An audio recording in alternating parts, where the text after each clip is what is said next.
Baik, Assalamualaikum warahmatullahi wabarakatuh. Bismillahirrahmanirrahim. Alhamdulillahilladzi akrama bani Adam bil ilmi wal amal.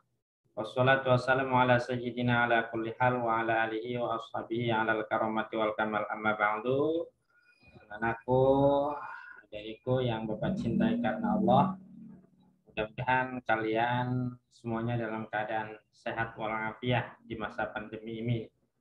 Ya, Insya Allah pada kesempatan kali ini Pak akan sampaikan materi akidah akhlak ya, secara keseluruhan dulu di semester 1 ini. Nanti pertemuan berikutnya kita akan bahas secara detail ya. Namun sebelumnya Pak Mudin ingin mengajak kepada adik-adik sekalian berdoa sebelum belajar. Biasakan sebelum aktivitas kita berdoa supaya mendapatkan keridhaan Allah Subhanahu wa taala. Mudah-mudahan yang sakit disembuhkan seperti Pak Mujih ini sekarang ini lagi kurang fit ya. Mohon doanya mudah-mudahan diberikan kesembuhan dan kesabaran apalagi di masa pandemi ini. Kita awali dengan sama-sama membacakan Ummul Quran suratul Fatihah. Ila hadhihi niyah wa ila likulli niyatin sholihah bi barakatil Quran al-Fatihah. Yuk bareng-bareng baca. A'udzu billahi minasyaitonir rajim. Bismillahirrahmanirrahim. Alhamdulillahi rabbil alamin. Arrahmanir rahim maliki yaumiddin. Iyyaka na'budu wa iyyaka nasta'in. Ihdinas siratal mustaqim. صراط الذين أنعمت عليهم غير المغضوب عليهم ولا الضالين. Ya, baik. Pak Widin akan sampaikan silabus atau materi yang akan diajarkan di semester 1 ini secara global. Yang pertama yang akan kita bahas adalah iman kepada kitab-kitab Allah. Ya, pengertiannya, fungsinya, dalil kebenaran adanya kitab-kitab Allah, kemudian nilai-nilai keimanan kepada kitab-kitab Allah, kemudian macam-macam dan isi kitab-kitab Allah itu apa saja, ya. Kemudian Al-Quran sebagai pedoman hidup, sebagai way apa of life. Nah, kalau bahasa keren ya, tahu benar apa salah tuh.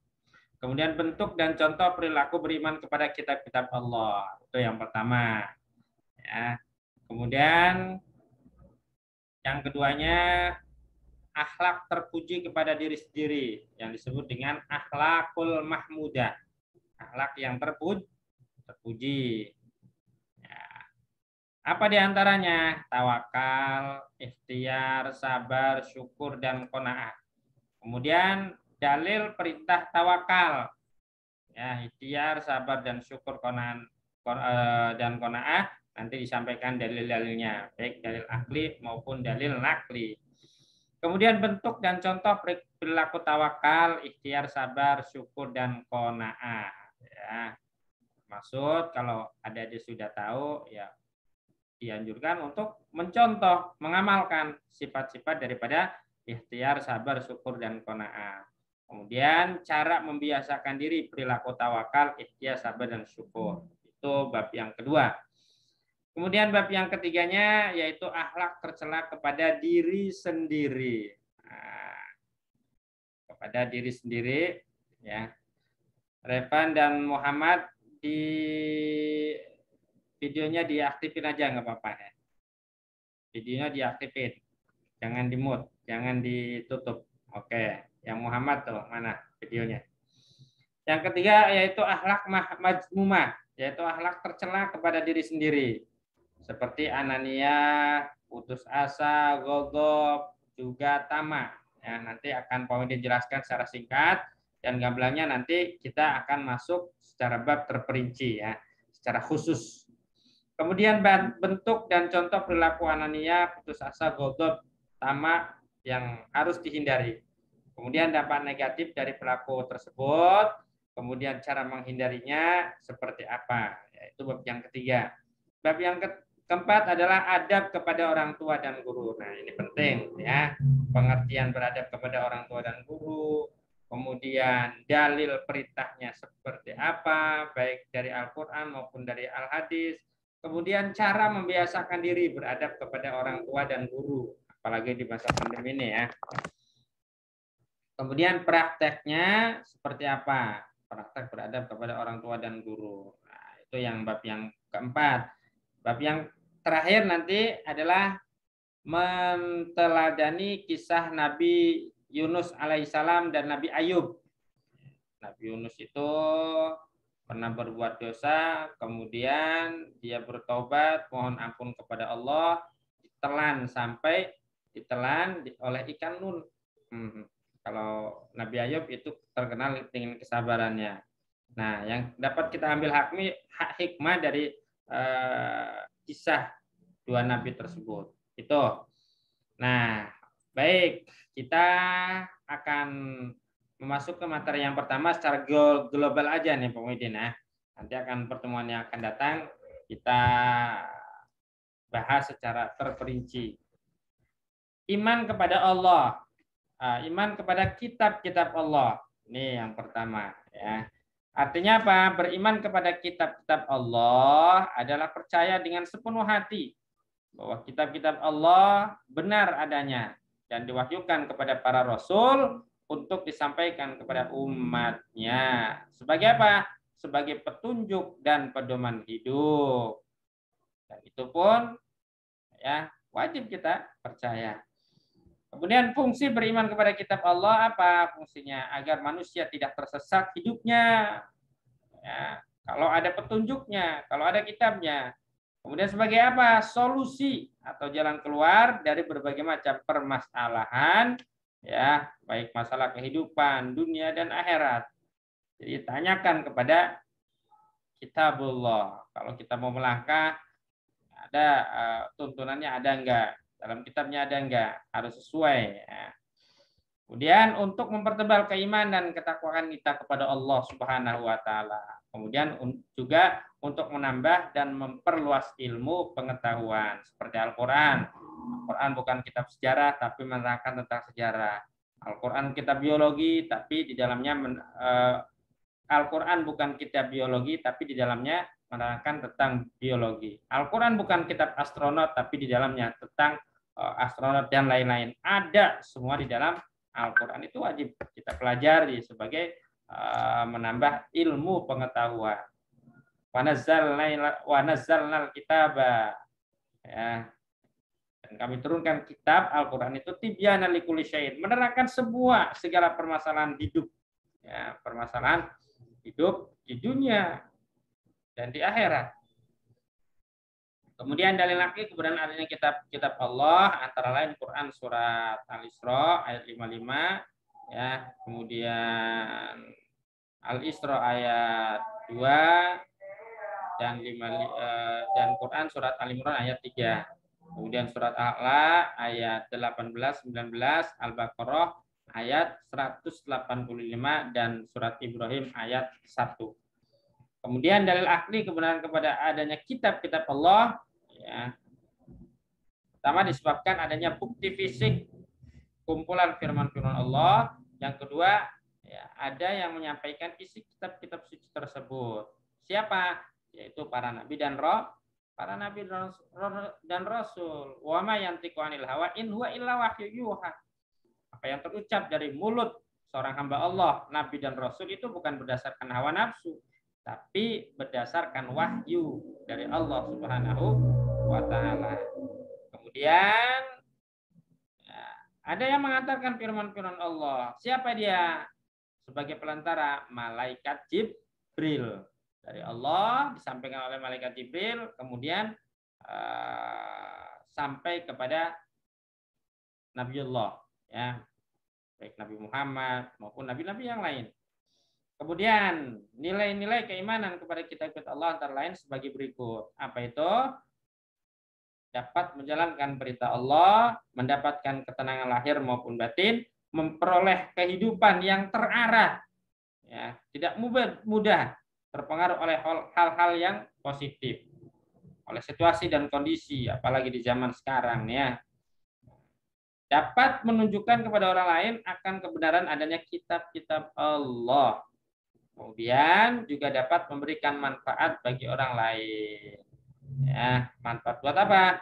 Kepentingan mengimani kebenaran, mengimani ya kebenaran adanya kitab-kitab Allah tersebut. Itu bab yang pertama. Bab yang kedua itu akhlak terpuji. Yang disebut dengan akhlakul mahmudah. Akhlak yang terpuji. Ini yang harus kita praktekkan di dalam kehidupan sehari-hari. Seperti apa? Tawakal, ikhtiar, sabar, syukur, qanaah. Apalagi di masa pandemi ini, sabar harus jadi pilihan kita. Sabar harus jadi pilihan utama kita. Tanpa sabar, ya bubar segalanya. Jadi sabar itu unlimited pahalanya. Innama yuwaffas sabiruna ajruhum bighairi hisab. Syukur juga harus. Syukur itu tanda terima kasih kita kepada Allah. Syukur masih diberikan sehat walafiat di masa pandemi, ya syukur dengan nikmat yang ada. Kemudian qanaah, kalau qanaah itu menerima apa adanya, suka kedik. Jangan mengharapkan burung terbang, ya, mengharapkan yang belum pasti. Yang pasti aja, nikmat rezeki yang sudah pasti kita syukuri. Ya. Kita makan apa adanya, itu namanya qanaah. Kemudian dalil perintah tawakal, ikhtiar, ya, itu dijelaskan secara gamblang. Jadi diulang lagi, ya, tawakal adalah berserah diri kepada Allah yang disertai dengan daya dan upaya untuk mematuhinya dan menyerahkan segala persoalan kepada Allah Subhanahu wa taala. Artinya sudah berusaha maksimal mungkin, kemudian berserah diri, tawakal kepada Allah. Wa may yatawakkal 'ala Allah fa huwa hasbuh. Siapa yang bertawakal kepada Allah, berserah diri kepada Allah setelah usaha, ya ingat, setelah usaha, bahwa hasbuh, maka Allah akan mengurus segala permasalahan kita. Allah yang akan mencukupi segala kebutuhan kita. Kemudian ikhtiar adalah berusaha dengan sungguh-sungguh, nah, akan sesuatu yang diharapkan supaya apa? Supaya tercapai. Walladzina jahadu fina lanahdiyannahum subulana. Orang-orang yang bermujahadah ke jalanku, kata Allah, saya, kata Allah, yang akan menunjukkan jalan yang terbaik. Ya kan? Banyak dalil dalam Al-Qur'an tuh ya. La yastabil qaiduna ghairu ila dzar wal mujahiduna fi sabilillah. Tidak sama nasibnya orang yang bermujahadah ke jalan Allah, orang yang sungguh-sungguh dengan orang yang diam saja duduk di rumah, enggak mau berusaha, enggak mau ikhtiar. Jadi jelas yang ikhtiar itu yang sungguh-sungguh, adik-adik yang belajarnya semangat, yang belajarnya penuh dengan ketekunan, rajin, insya Allah hasilnya juga maksimal. Beda dengan yang tidur saja, ya kan? Yang main game saja, beda. Ya, itu. Innallaha la yughayyiru ma biqaumin hatta yughayyiru ma bi anfusihim. Allah tidak akan berubah nasib suatu kaum itu sehingga dianya sendiri yang dapat merubahnya. Nah, kaitannya nanti Pak Widin akan kaitkan ikhtiar dengan pandemi sekarang itu apa? Ya, katanya maut, jodoh, rezeki itu di tangan Tuhan. Ya, kalau kita belum waktunya mati, ya, enggak bakalan mati. Udah, kita enggak usah pakai masker lagi, enggak usah pakai jaga jarak lagi, enggak usah pakai ini lagi. Kalau belumnya kena penyakit, enggak bakalan kena, enggak begitu. Kita sebagai ahli sunnah wal jamaah ambil tengah.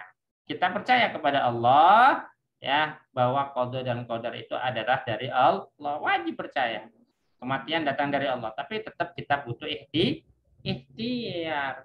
Kalau kita naik motor lampu merah, ya jangan diembat aja, berhenti dong. Nah, berhentinya itu adalah ikhtiar kita. Ya, wah belum waktunya mati, udahlah, mau lampu merah, mau apa, embat aja. Iya, nggak mati, cuma apa? Dibawa ke UGD ngap-ngapan, mati enggak, hidup enggak. Ya, ikhtiar itu kita harus lakukan, berhenti sebagai ikhtiar kita. Kalau sudah berhenti kemudian jalan, nah kita tertabrak juga mati. Nah, itu namanya baru takdir. Oke ya. Nanti Pak Widin jelaskan secara gamblangnya. Kemudian ya sabar tadi sudah jelaskan, syukur, ya rasa terima kasih kita kepada Allah atas karunia dan nikmat yang selama ini diberikan Allah Subhanahu wa taala. Nah, qanaah adalah menerima dan rela yang telah Allah berikan kepada kita. Tawakal, ikhtiar, sabar dan syukur juga qanaah itu ada perintahnya jelas di dalam Al-Qur'an dan hadis. Itu ya untuk semester untuk bab kedua. Nah, bab ketiga menjelaskan tentang akhlakul mazmumah. Apa itu akhlak mazmumah? Akhlak yang tercela, yang nggak boleh kita lakukan. Kok kita pelajari? Ya supaya kita tahu. Ya, apa itu gogob, apa itu anania, apa itu tamak. Ya. Nah, apa anania itu? Anania itu merasa dirinya hebat. Dari kata anak, aku nih loh, anak saya nih. Ya. Ini masjid kalau nggak ada saya nggak bakalan jadi. Itu sombong namanya, anania. Ya, akunya yang main, kitanya itu nggak boleh. Kemudian putus asa. Ya. Nih, Pak Wina artikan saja secara gamblang ya. Anania itu secara bahasa artinya keangkuhan, egois. Jadi secara ikhtias Anda adalah sifat egois yang hanya mementingkan diri sendiri tanpa menghiraukan orang lain. Itu anania. Kemudian putus asa. Secara bahasa berarti putus asa itu habis harapan lah, pesimis. Ya. Jadi perasaan tidak mampu lagi mencapai sesuatu yang diharapkan atau yang dia cita-citakan. Sehingga apa? Sehingga tidak mau melanjutkan usaha yang telah dilakukannya. Udahlah nyerah. Jangan putus asa, terus ikhtiar. Ya, Allah melihat ikhtiarnya bukan hasilnya. Nanti kalau lama-lama kita berjuang terus ikhtiar, nanti Allah lihat, oh hambaku ini ternyata betul-betul ikhtiarnya, gitu kan? Tidak putus asa. Nah itu. Kemudian secara bahasa ghadab. Ghadab itu artinya perasaan tidak senang. Ghadab itu artinya marah. Ya. Kenapa? Karena mungkin dia merasa dikecewakan, marah karena dengan teman, dengan keluarga nggak boleh. Ya, jadi secara istilah, ghadab adalah perasaan tidak senang karena merasakan sesuatu yang membuat hatinya kecewa. Akibatnya apa? Ya diejek atau dihina. Ghadab itu marah.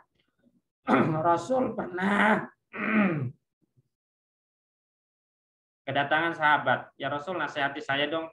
Ya. Nasihati apa? Nasihati saya. Wasiatkan kepada saya. Kata Rasul, la taghdab, la taghdab. Jangan marah, jangan marah, jangan marah. Itu. Ya. Tahan emosi. Kemudian secara bahasa juga tamak nih. Tamak itu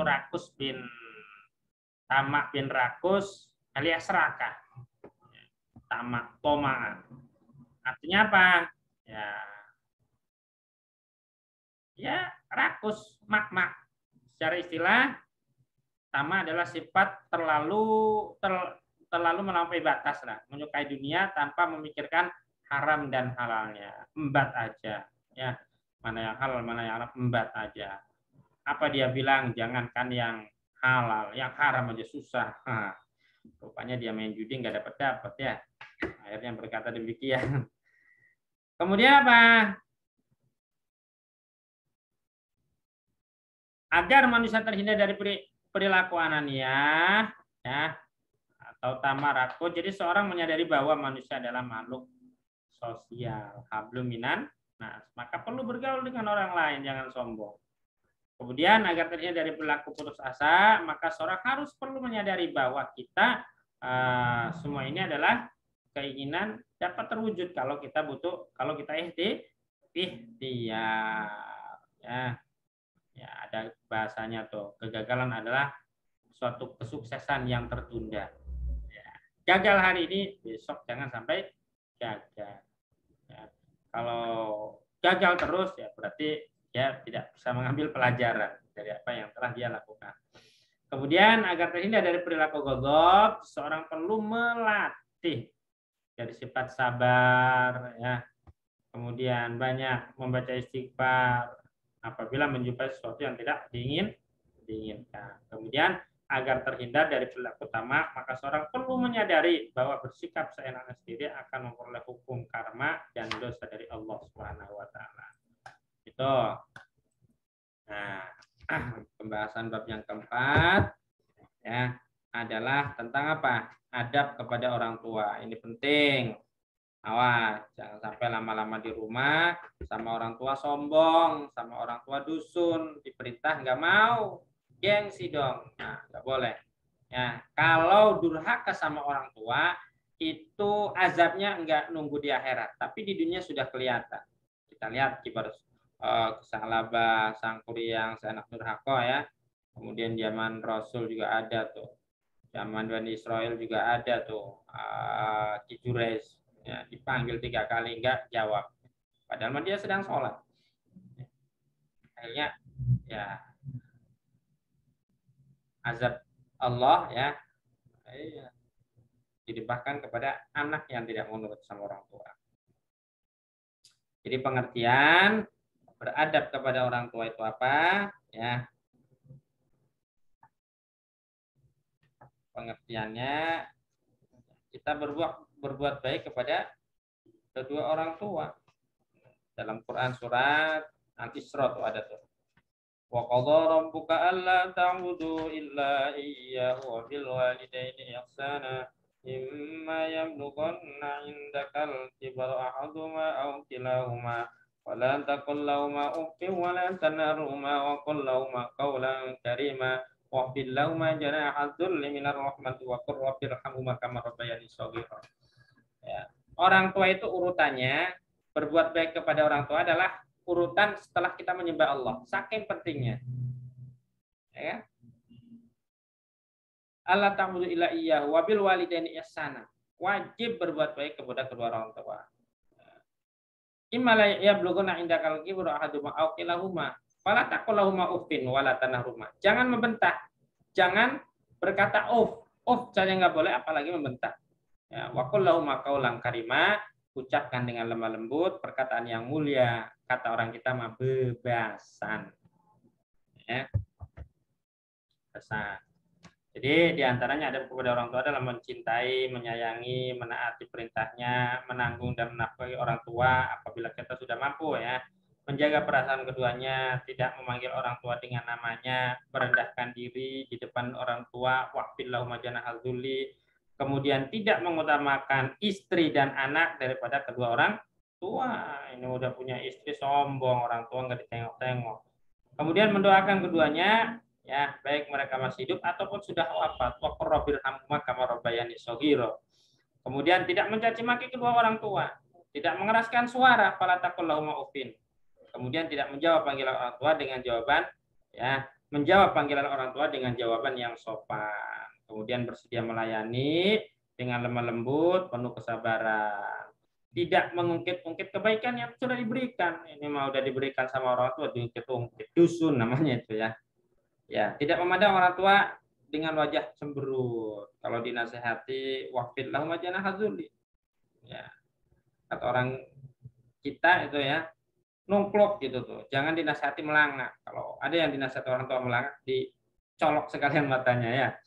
Jadi di depan orang tua itu lemah lembut. Kemudian adab kepada guru. Guru juga termasuk orang tua.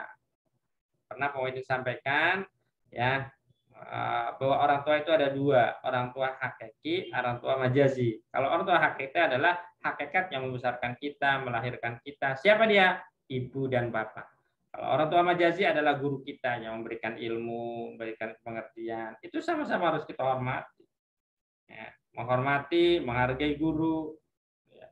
Kemudian tidak mencaci maki kesalahannya, kelemahannya, nggak boleh. Wah, guru ini mah ngajarnya seperti ini. Ya, jangan ya. Bila perlu kebaikannya. Kemudian mendoakan guru. Ya. Allahumma qfirli wa liwalidayya wa limasyaikhina, guru-guru kami.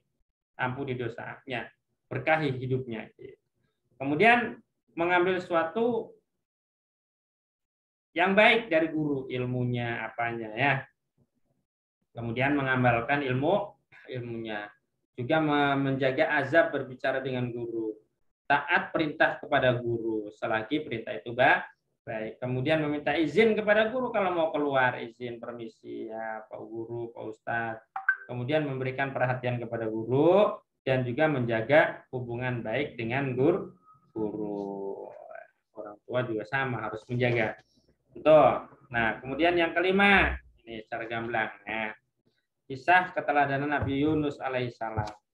Jadi silsilah Nabi Yunus alaihissalam itu dari Nabi Yunus bin Matta bin Bunyamin bin Nabi Yakub bin Nabi Ishaq bin Nabi Ibrahim.